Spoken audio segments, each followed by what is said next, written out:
નમસ્કાર, પ્રણામ, સ્વાગત છે તમારું એક નવા વિડીયોમાં।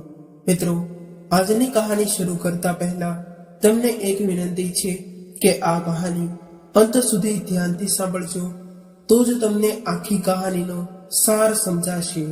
અને વિડીયો પસંદ આવે તો લાઈક, શેર અને નવા હોય તો ચેનલને સબસ્ક્રાઇબ જરૂરથી કરજો। તો ચાલો શરૂ કરીએ આજની કહાની।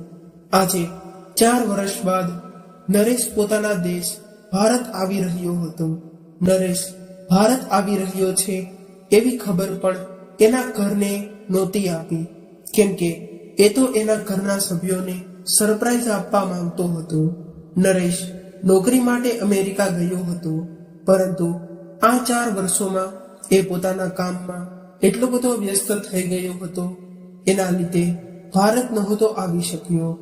એરપોર્ટ પર આવીને નરેશ વિચારવા લાગ્યો કે થોડા દિવસો પહેલા જ મારી પત્ની સાથે વાત થઈ હતી, ત્યારે એણે જણાવ્યું હતું કે માની તબિયત હમણાં સારી નહોતી રહેતી। કદાચ એને શહેરની હવા માફક નથી આવતી રહી, એટલે થોડા દિવસો માટે ગામડે રહેવા જતા રહ્યા છે અને ત્યાં વિમળા કાકીનું ઘર ભાડે રાખ્યું છે। નરેશ જેટલું બને એટલું જલ્દી એના માતા પિતાને મળવા માંગતો હતો, એટલા માટે નરેશ એરપોર્ટ પર ઉતરીને એની પત્નીને મળ્યા વગર ટેક્સી કરીને સીધો ગામડે જવા નીકળી ગયો। ગામડે જઈને ટેક્સીમાંથી નીચે ઉતર્યો ત્યારે એને ગામની ખુશ્બુ આકર્ષિત કરી રહી હતી। તરત જ એનું બાળપણ એની આંખો સામે કોઈ પિક્ચરની જેમ દેખાવા લાગ્યું અને ઘરે જતી વખતે નરેશ શેરીમાં જે જગ્યાએ બાળપણમાં રમ્યો હતો એ બધી જગ્યાઓ ધ્યાનથી જોઈ રહ્યો હતો અને પોતાના માતા પિતા સાથે અહીંયા વિતાવેલી અનમોલ પળોને યાદ કરતો હતો। અને જ્યારે નરેશ વિમળા કાકીના ઘરે પહોંચ્યો એટલે એને જોઈને કાકીના ચહેરા પર મુસ્કુરાહટ આવી ગઈ। ત્યારે નરેશ એને પ્રણામ કરવા લાગ્યો અને પૂછવા લાગ્યો કે કાકી, તમારી તબિયત કેમ છે?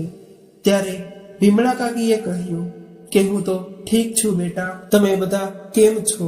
આવી રીતે થોડી ઘણી વાતચીત કરીને નરેશ આજુબાજુમાં જોવા લાગ્યો। નરેશની નજર એના માતા પિતાને શોધી રહી હતી। ત્યારે જ વિમળા કાકી કહેવા લાગ્યા કે શું થયું નરેશ, કોને શોધી રહ્યો છો? એટલે નરેશે કહ્યું કે કાકી, મારા માતા પિતા ક્યાં છે?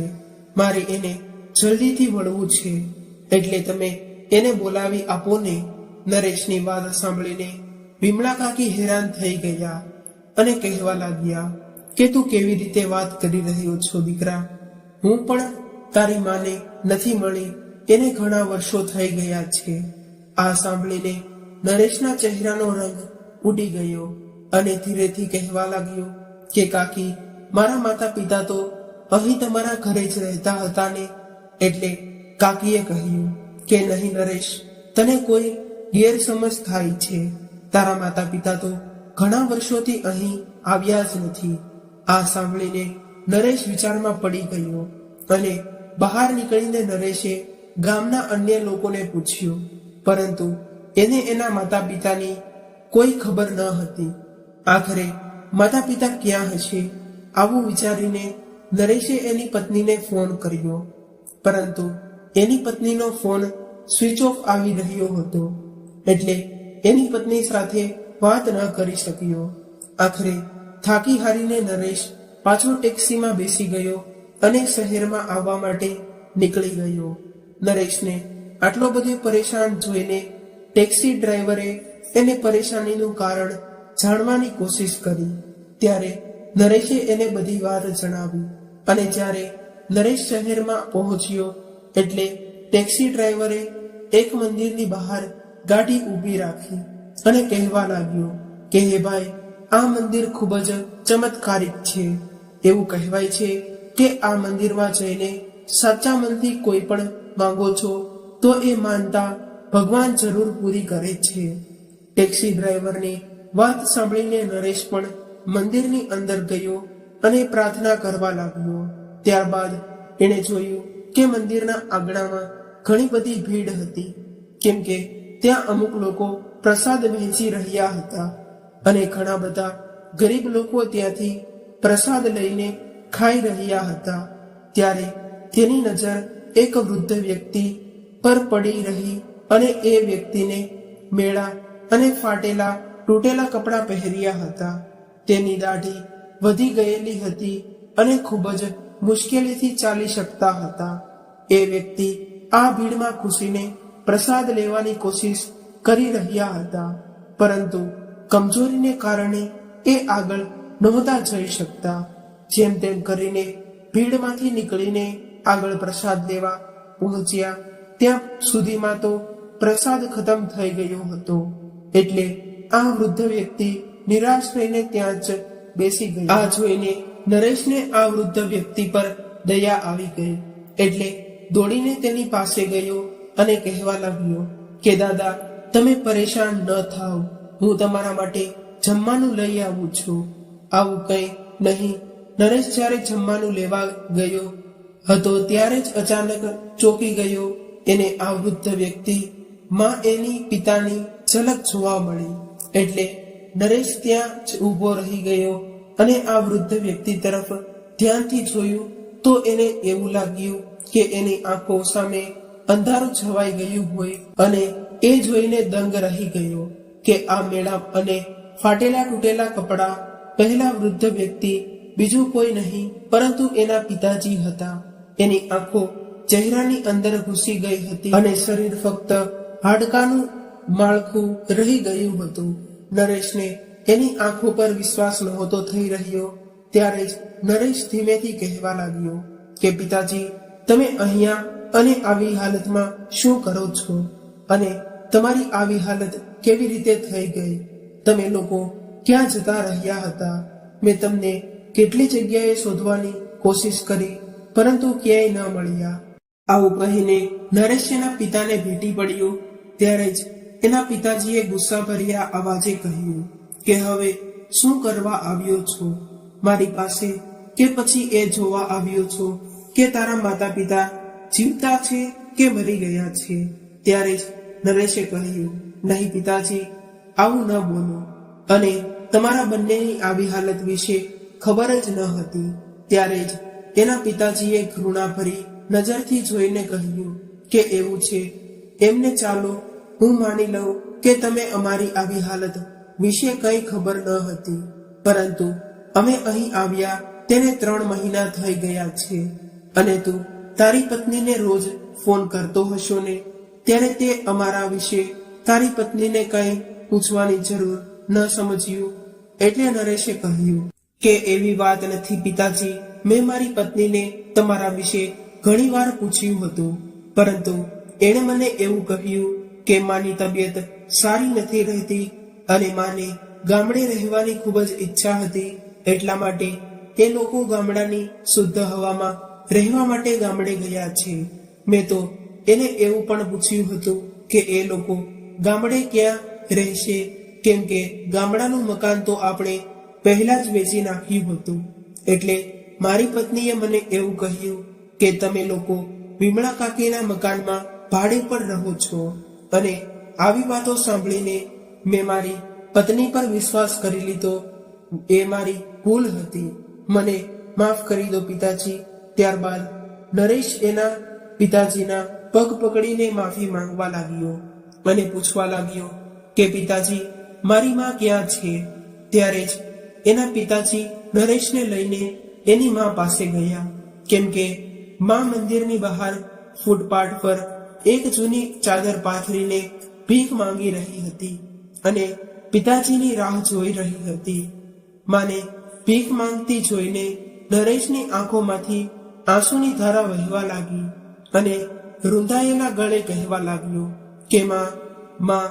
શબ્દ સાંભળીને એની માની આંખો અચાનક નરેશ પર તરફ જોવા લાગી અને તેને જોઈને ગુસ્સો કરીને કહ્યું કે હવે શું કરવા આવ્યો છો મારી પાસે?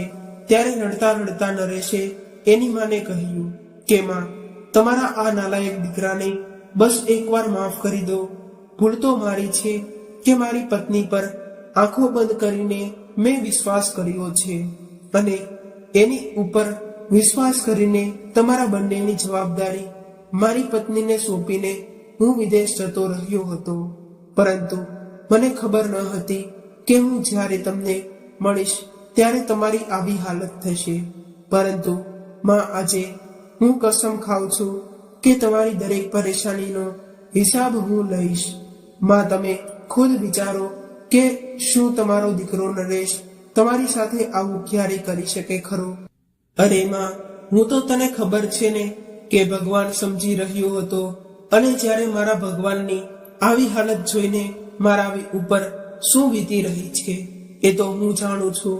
આટલું કહીને નરેશ રડતો રડતો એની માને ભેટી પડ્યો. ત્યારબાદ નરેશે માતા પિતાને ટેક્સીમાં બેસાડ્યા અને પહેલા તો એક હોટલમાં લઈને સ્વાદિષ્ટ ભોજન કરાવ્યું. ત્યારબાદ એ જ હોટલમાં માતા પિતાને રહેવા માટે વ્યવસ્થા કરાવી. આલીશાન હોટલ જોઈને માતા પિતા હેરાન રહી ગયા. ત્યારે જ નરેશ કહેવા લાગ્યો કે તમે લોકો અહીં આરામથી બેસો, થોડા સમયમાં જ બધું વ્યવસ્થિત કરીને હું તમને ઘરે લઈ જઈશ. પરંતુ સૌથી પહેલા મને આખી વાત જણાવો કે મારા ગયા બાદ અહીં એવું શું થયું હતું કે જેનાથી તમારી આવી હાલત થઈ ગઈ, અને મને ખબર પડશે કે મારી પત્નીએ મારાથી કઈ કઈ વસ્તુ છુપાવી છે. ત્યારબાદ માતા પિતા કહેવા લાગ્યા કે દીકરા, શું જણાવીએ, પરંતુ તારા ગયા બાદ 4-5 મહિના સુધી તો વહુનો વ્યવહાર ખૂબ જ સારો હતો, અને અમે લોકો તો ખુદને ખૂબ જ નસીબદાર સમજી રહ્યા હતા અને ભગવાનનો આભાર માની રહ્યા હતા કે અમને તારા જેવો દીકરો અને વહુ મળ્યા છે. પરંતુ અમને શું ખબર કે વહુનો આવો સારો વ્યવહાર કેવળ અમને ભ્રમિત કરવા માટે હતો. જ્યારે એને ખબર પડી કે તું હજુ 2 વર્ષો માટે અમેરિકામાં જ રહેવાનો છો, ત્યારબાદ એનો સ્વભાવ એકદમ બદલી ગયો અને આખો દિવસ વહુ એની મમ્મી સાથે ફોન પર વાતો કરતી રહેતી અને ઘરનું બધું જ કામ તારી મા પાસે કરાવતી હતી. બેટા, વહુ અમારી સાથે ખૂબ જ ખરાબ વર્તન કરતી હતી અને કદાચ તારી મા કંઈ બોલે તો ઘરમાં તાંડવ મચાવતી દેતી. એક દિવસ અમે જ્યારે સવારે ઉઠીને જોયું કે વહુ ઘરમાંથી ગાયબ હતી. અમે આખા ઘરમાં તપાસ કરી, પરંતુ વહુ ક્યાંય ન મળી. ત્યારબાદ અમે વહુને ફોન લગાવ્યો, પરંતુ એણે ફોન ન ઉઠાવ્યો. કંઈક અજુગતું થયું હશે એવા ડરથી અમે બંને ડરી રહ્યા હતા. અને બપોરના સમયે જ્યારે એ ઘરે આવી ત્યારે અમને શાંતિ થઈ, પરંતુ અમે જોયું કે તેના હાથમાં એક મોટો બેગ હતો. બેગ જોઈને અમે બંને હેરાન થઈ ગયા અને અમે એને કાંઈ પૂછીએ તેના પહેલા જ એ કહેવા લાગી કે તમે લોકો અત્યારે જ તમારો સામાન રૂમમાંથી બહાર કાઢી નાખો અને સ્ટોર રૂમમાં રાખી દો, અને આજથી તમારે બંનેએ સ્ટોર રૂમમાં જ રહેવાનું છે, કેમ કે આજથી મારી મમ્મી આ ઘરમાં રહેવા આવવાની છે. એટલે અમે વહુને એવું કહ્યું કે આ શું કરી રહ્યા છો વહુ? અમે સ્ટોર રૂમમાં કેવી રીતે સૂઈ શકશું? ત્યાંનો પંખો પણ નથી, અને તારી મમ્મી તો થોડા દિવસ માટે આવતી હશે, એટલે આપણે એમ કરીએ કે તારી મમ્મી રોકાય ત્યાં સુધી તારી સાસુ અને તારી મમ્મી રૂમમાં બેડરૂમમાં સૂઈ જશે અને હું અહીં સ્ટોર રૂમમાં સૂઈ જઈશ. ત્યારે વહુએ કહ્યું કે મેં એવું ક્યારેય કહ્યું કે મારી માં અહીં થોડા દિવસો માટે આવે છે. એની દીકરીનું ઘર છે અને એ અહીં હંમેશ માટે રહેવા આવે છે. અને તમને લોકોને જણાવી દઉં કે જેટલું કહું છું એટલું જ કરો, વહુએ ગુસ્સાભર્યા અવાજે કહ્યું. ત્યારે મેં એવું કહ્યું કે વહુ, તને તો ખબર છે ને કે તારી સાસુની તબિયત સારી નથી રહેતી, એની કમરમાં દુખાવો રહે છે, એનાથી જમીન પર નથી સૂઈ શકાતું. આ સાંભળીને બહુ ગુસ્સે થઈ ગઈ અને કહેવા લાગી કે એ બધું નથી જાણતી અને જલ્દીથી મને રૂમ ખાલી કરી આપો, નહીતર આ ઘરના દરવાજા ખુલ્લા ને તમે લોકો તમારી રીતે જ્યાં જવું હોય ત્યાં તમે જઈ શકો છો. વહુની આવી વાત સાંભળીને તારી માને ગુસ્સો આવ્યો અને ગુસ્સો કરીને એણે મને કહ્યું કે તમે જરા નરેશને ફોન કરો તો મારે એની સાથે વાત કરવી છે. અને ત્યારબાદ અમે તને કેટલી વાર ફોન લગાવ્યો પરંતુ તે એકવાર અમારો ફોન ઉઠાવ્યો પણ જરૂર ન સમજ્યું. આ સાંભળીને નરેશ હેરાન રહી ગયો અને કહેવા લાગ્યો કે પિતાજી તમે શું કહી રહ્યા છો? મારી પાસે તો તમારો ક્યારેય ફોન નથી આવ્યો. અરે હા, મારો ફોન નંબર બદલી નાખ્યો હતો અને એ વિશે મેં મારી પત્નીને પણ જણાવ્યું હતું અને એને કહ્યું હતું કે તમને મારો નવો નંબર આપી દે. એટલે પિતાજીએ કહ્યું કે દીકરા, તારી પત્નીએ તો અમને તારો નવો નંબર જ આપ્યો જ નથી, એટલે અમે તો બસ એવું જ વિચારી રહ્યા હતા કે તું પણ બદલાઈ ગયો છો અને તે પણ વૃદ્ધાવસ્થામાં અમારાથી મોઢું ફેરવી લીધું છે. ત્યારબાદ માં કહેવા લાગી કે બેટા, મેં વહુને એકવાર કહ્યું હતું કે નરેશ સાથે મારી એકવાર વાત કરાવી દે. ત્યારે એણે એવું કહ્યું કે શું મારા પતિએ મારો ઠેકો રાખ્યો છે કે વારે વારે તમે નરેશને ફોન લગાવવાની વાત કરી રહ્યા છો? એ અમેરિકામાં કામ કરવા ગયા છે, આરામ કરવા નથી ગયા. અને આમ પણ એને ખબર છે ને, અને પૂછીને જ હું મારી મમ્મીને અહીં લાવું છું. એટલે નરેશે કહ્યું કે હા પિતાજી, મારી પત્નીએ એવું મને કહ્યું હતું કે હું મારી મમ્મીને આપણા ઘરે લઈ આવી છું, કેમ કે એનો ભાઈ અને ભાભી એની મમ્મીનું ધ્યાન નહોતા રાખતા અને એને ખૂબ જ પરેશાન કરી રહ્યા હતા. પરંતુ પિતાજી, કદાચ મને એ નહોતી ખબર કે મારી પત્ની તમને તમારા રૂમમાંથી બહાર કાઢી રહી છે, તો હું એની મમ્મીને આપણા ઘરે લાવવાની ક્યારેય છૂટ ન આપત. ત્યારબાદ પિતાજી કહેવા લાગ્યા કે બેટા, વહુએ તો અમારી એવી હાલત કરી દીધી હતી કે અમારી પાસે બીજો કોઈ વિકલ્પ ન હતો રહ્યો અને અમે વિચારી લીધું હતું કે કદાચ 2 સમયનું ભોજન ખાવું હોય તો વહુની વાતો ચૂપચાપ સહન કરવી પડશે. ત્યારબાદ એક દિવસ તારી માને તાવ આવી ગયો અને હું એની સેવામાં હતો અને આમ પણ આખા ઘરનું કામ તો તારી માં જ કરતી હતી. પરંતુ એ દિવસે વહુએ આવીને કહ્યું કે મારા મામા આવી રહ્યા છે, એટલે માજી તમે સ્વાદિષ્ટ ભોજન બનાવી આપો. એટલે મેં વહુને કહ્યું કે વહુ, કેવી નિર્દય છો તું, કે તને દેખાતું નથી કે તારી સાસુ બીમાર છે? તું તો તેની સેવા નથી કરતી અને ઉલટાવીને આવી હાલતમાં તું એને કામ કરવાનું કહી રહી છો. આ સાંભળીને એની મમ્મી મને કહેવા લાગી કે તમે બહાર જઈને એના માટે દવા લઈ આવો. દવા પી લેશે તો એને રાહત મળી જશે અને કામમાં મન લાગ્યું રહેશે. અને આમ પણ તબિયત સારી હોય કે ન હોય, ઘરનું કામ તો કરવું જ પડે છે. દીકરા, તારી સાસુની આવી વાત સાંભળીને હું હેરાન થઈ ગયો અને મને ગુસ્સો આવી ગયો. એટલે મેં ગુસ્સામાં એવું કહી દીધું કે તમે પણ એક સ્ત્રી છો, એટલે તમે તો મારી પત્નીનું દુઃખ સમજી શકો છો અને આજે મારી પત્ની ઘરનું કોઈ કામ નથી કરી શકે એમ. ત્યારબાદ વહુ અને એની મમ્મી બંનેએ મળીને મારા પર અત્યાચાર કરવાનું શરૂ કર્યું. વહુએ તો અમને જમવાનું આપવાનું પણ બંધ કરી દીધું હતું. ત્યારબાદ જેમ તેમ કરીને અમે અમારું ખાવાનું જાતે બનાવીને ખાવા મજબૂર હતા, પરંતુ એ પણ વહુને પસંદ ન હતું. ત્યારબાદ એક દિવસ વહુએ ઘરે કીટી પાર્ટી રાખી અને ઘરે વહુની ઘણી બધી સહેલીઓ આવી હતી.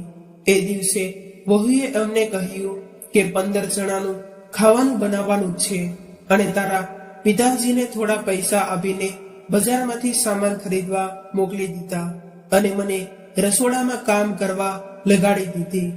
મેં બધું જ જમવાનું તૈયાર કર્યું, એટલે મહેમાનોને પીરસવાનું કામ પણ અમારી પાસે કરાવ્યું. તારી પત્ની અને એની મમ્મી તો મહેમાનોનો સાથે હસી મજાક કરી રહી હતી અને બીમારીની કારણે તારી માતાને આટલું બધું કામ નહોતું થઈ શકતું.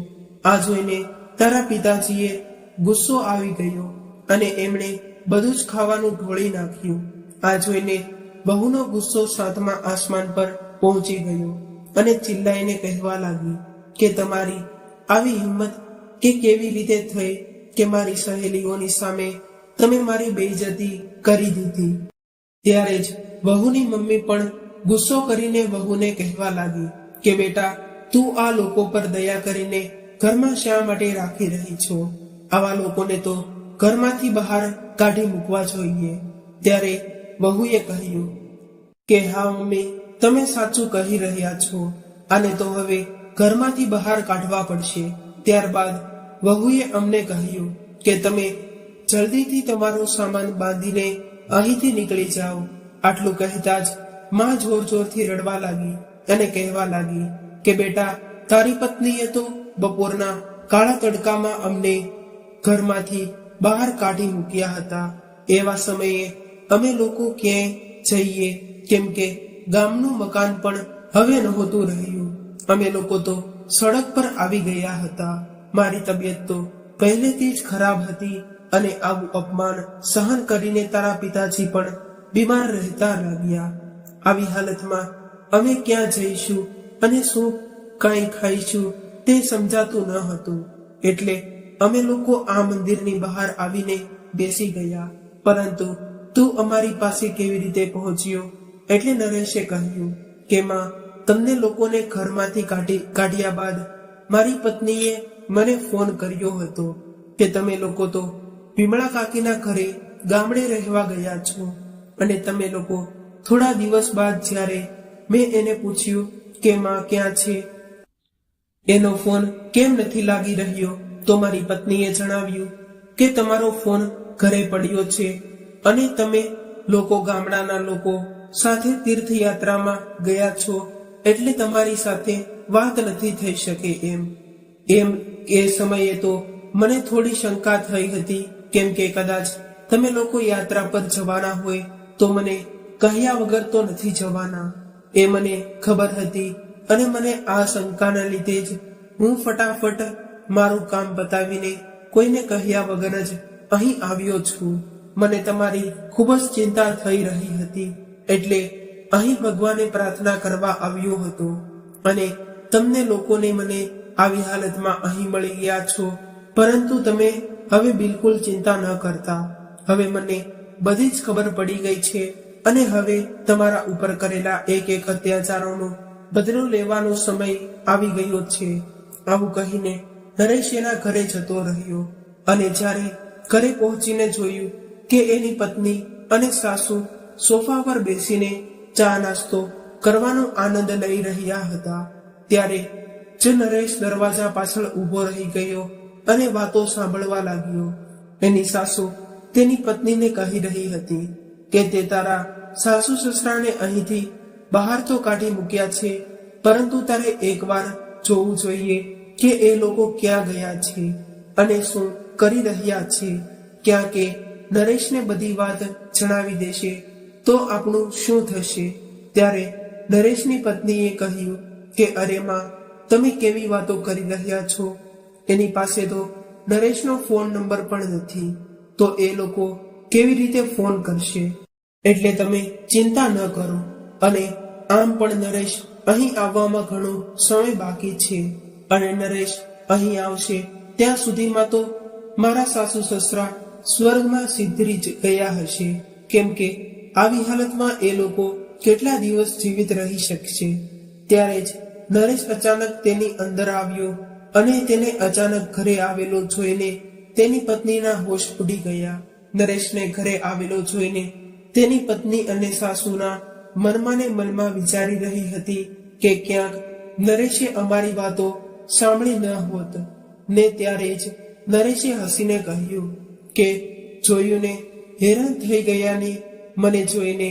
હું તમને સરપ્રાઈઝ આપવા માંગતો હતો, એટલા માટે તમને કહ્યા વગર જ અહીં આવી ગયો છું. નરેશની વાત સાંભળીને તેની પત્ની અને સાસુને થોડી શાંતિ થઈ અને એને હવે વિશ્વાસ આવી ગયો હતો કે નરેશ એની વાતો નહોતો સાંભળી રહ્યો. થોડી વાર બાદ આરામ કર્યા બાદ નરેશે એની પત્નીને કહ્યું કે એક ખુશ ખબર છે, અને એ છે કે હવે હું તને પણ મારી સાથે વિદેશ લઈ જવાનો છું. મેં તારા વિઝા કરાવી લીધા છે અને આપણે 2 દિવસ બાદ અમેરિકા જવાના નીકળી જઈશું. અને પિતાજી તો તીર્થયાત્રા પર જતા રહ્યા છે, એટલે એ અત્યારે સાથે નહીં આવી શકે. અને જ્યારે એ લોકો આવી જશે તો હું એની સાથે વાત કરીને એને અહીં રહેવાની વ્યવસ્થા કરાવી દઈશ. એટલે હવે તું જલ્દીથી પેકિંગ કરવાનું શરૂ કરી દે. આ વાત સાંભળીને નરેશની પત્ની ખૂબ જ ખુશ થઈ ગઈ અને ત્યારે જ એની સાસુઈને પરેશાન થઈને કહ્યું કે દીકરી, તમે લોકો તો વિદેશ જઈ રહ્યા છો, પરંતુ જરા એ તો વિચારો કે તમારા ગયા બાદ મારું શું થશે. નરેશની પત્નીએ કહ્યું કે જુઓમાં, મેં આટલા દિવસ સુધી તમને અહીં રાખીને તમારી સેવા કરી છે, અને હવે તમે ભાઈ ભાભી સાથે પાસે પાછા જતા રહો અને એની પાસે માફી માંગી લેજો, કેમ કે તમારા કારણે હું વિદેશમાં જવાનું તો નહીં છોડી શકું. દીકરાના મોઢેથી આવી વાત સાંભળીને એની મમ્મી હેરાન થઈ ગઈ અને બીજા દિવસે જ તેની મમ્મીને એના ઘરેથી વિદાય દેવડાવી દીધી અને ખુશ થઈને વિદેશ જવાની તૈયારી કરવા લાગી. અને જે દિવસે એની ફ્લાઇટ હતી તે દિવસે જ નરેશે એની પત્નીને ફ્લાઇટમાં બેસાડીને કહ્યું કે તું અહીં થોડી વાર બેસ, હું 2 મિનિટમાં આવું છું. પરંતુ જ્યારે વિમાન ઉડવાનો સમય થયો ત્યાં સુધીમાં નરેશ પાછો ન આવ્યો. એટલે એની પત્નીએ ગભરાઈને બેગમાંથી ફોન કાઢ્યો. ત્યારે જ એણે જોયું કે ફોન પાસે એક ચિઠ્ઠી લખેલી હતી. એટલે કે આ ચિઠ્ઠીમાં વાંચવા લાગી અને એમાં લખ્યું હતું કે તું એકલી વિદેશમાં જા અને ત્યાં જઈને ખૂબ જ મજા કરજે. હવે તને ખબર પડશે કે કોઈ પણ વ્યક્તિને એકલા અને બેસહારા છોડી મૂકી દેવાનું દુઃખ કેવું હોય છે. તે મારા માતા પિતાને ઘરમાંથી ધક્કા મારીને બહાર કાઢ્યા હતા, એને જ્યાં ત્યાં ભટકવા માટે મજબૂર કર્યા હતા, એને લોહીના આંસુએ રડાવ્યા હતા. એટલે હવે તું વિદેશમાં જઈને ભીખ માંગજે, અને જ્યારે ભીખ માંગીને પૈસા ભેગા કરી થઈ જાય તો પાછી આવતી રહે છે અને અહીં આવીને તારી માં સાથે જ રહી છે, કેમ કે મારો તારી સાથે કોઈ સંબંધ નથી રહ્યો. નરેશની પત્ની આ ચિઠ્ઠી વાંચી રહી હતી ત્યાં તો ઊંચી ઉડી ચૂકી હતી. વિમાન ઉડવાની સાથે સાથે એને એવો અહેસાસ થયો કે જાણે એનો જીવ નીકળી રહ્યો હોય. વિદેશમાં રહેવાની ઈચ્છાના કારણે નરેશની પત્ની એના સાસુ સસરાથી છુટકારો મેળવવા માંગતી હતી, અને તેની આ ઈચ્છાના કારણે જ એની મમ્મીએ બેસહારા છોડી દીધી હતી. અને આજે નરેશની પત્ની વિદેશમાં જ્યાં ત્યાં ભટકી રહી હતી અને પોતાના કરેલા કર્મો પર પસ્તાવો કરી રહી હતી, કેમ કે આજે એણે ખુદ બનાવેલી ચાળમાં ખુદ ફસાઈ ગઈ હતી. ત્યારબાદ નરેશે એક આલિશાન ફ્લેટ ખરીદ્યો અને એના માતા પિતાને હોટલમાંથી સીધો જ એ નવા ફ્લેટમાં લાવ્યો અને કહ્યું કે માં, આજે તમારા વિવાહની 50મી વર્ષગાંઠ છે અને આ ફ્લેટમાં હું તમને ઉપહારમાં આપું છું. હવે તમને આ ઘરમાંથી કોઈ બહાર નહીં કાઢી શકે, કેમ કે આ ઘર તમારા નામે છે. દીકરો આવો પ્રેમ જોઈને માતા પિતાની આંખો આંસુમાં આવી ગઈ અને કહેવા લાગ્યા કે દીકરા, અમને માફ કરજે, કેમ કે અમે તને ખોટો સમજી રહ્યા હતા. થોડા સમય બાદ નરેશના ફોનમાં એની પત્નીનો ફોન આવ્યો, પરંતુ નરેશે એનો ફોન કાપી નાખ્યો. ત્યારબાદ ઘણી વખત એના ફોન આવ્યા કરતા, પરંતુ નરેશ કાપતો રહ્યો. ત્યારે એના પિતાને નરેશને બધી જ વાત જણાવી દીધી કે કેવી રીતે મેં મારી પત્નીને એના કર્મોની સજા આપી છે. થોડી વાર બાદ ફરીથી એની પત્નીનો ફોન આવ્યો, એટલે પિતાજીએ ફોન ઉઠાવ્યો. એટલે બહુ રડતી રડતી કહેવા લાગી કે પિતાજી, મને માફ કરી દો, મેં તમારી સાથે ખૂબ જ ખરાબ વર્તન કર્યું છે અને એટલે જ નરેશે મને એકલી છોડી મૂકી છે. હવે તમે મને તે સમજાવી શકો છો? પિતાજી, હું વચન આપું છું કે આજ પછી તમને લોકોને કોઈ તકલીફ નહીં થવા દઉં. આવી હાલત જોઈને માતા પિતાનું દિલ પીગળી ગયું. એટલે એણે નરેશને કહીને વહુને આવવાની વ્યવસ્થા કરાવી. 2 દિવસ બાદ વહુ ઘરે પહોંચી ગઈ અને પોતાના સાસુ સસરાના પગમાં પડીને માફી માંગવા લાગી અને ત્યારબાદ વહુ એના સાસુ સસરાની ખૂબ સેવા કરવા લાગી. આજે એક દીકરાએ દુનિયા સામે એક મિસાલ કાયમ કરી હતી, પરંતુ આ બાજુ નરેશની સાસુએ એના ઘરે પહોંચીને જોયું કે એનો બધો જ સામાન સ્ટોર રૂમમાં પડ્યો છે અને એના રૂમમાં એના માટે કોઈ જગ્યા ન હતી, કેમ કે એના રૂમમાં તો એની વહુના પિતાજીના આરામ કરી રહ્યા હતા. તો મિત્રો, આજની કહાની તમને કેવી લાગી કોમેન્ટ બોક્સમાં જરૂર જણાવજો અને પસંદ આવી હોય તો વિડીયોને લાઈક, શેર અને નવા હોય તો ચેનલને જરૂરથી સબસ્ક્રાઇબ કરજો. હર હર મહાદેવ.